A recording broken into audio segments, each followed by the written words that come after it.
ও আমাদের আবৃত্তি পরিষদ থেকে এবং আমাদের দিনহাটা তথা আমাদের কোচবিহার জেলাকে গর্বিত করেছে।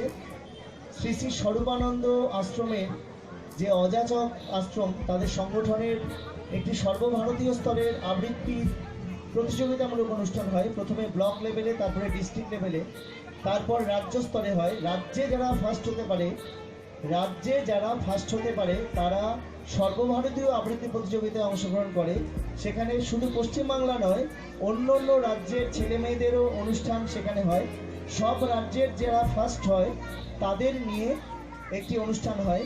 আমাদের মন্দিরা সরকার প্রথমে ব্লক স্তরে, তারপরে জেলা স্তরে, তারপরে রাজ্য স্তরেও ফার্স্ট হয়েছে এবং শুনে খুশি হবেন শেষ পর্যন্ত ও সর্বভারতীয় আবৃত্তি পরীক্ষায় সারা ভারতবর্ষের মধ্যে আবৃত্তিতে ফার্স্ট হয়ে গোল্ড মেডেল পেয়েছে মন্দিরা সরকার 3 নম্বরে।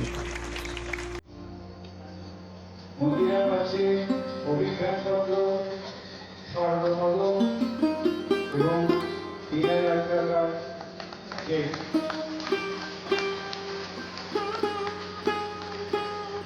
দ্বিতীয় স্থান অধিকার করেছে কুমারী সৌমনা মণ্ডল, পশ্চিমবঙ্গ সম্মিলিত অবসর সংগ্রহ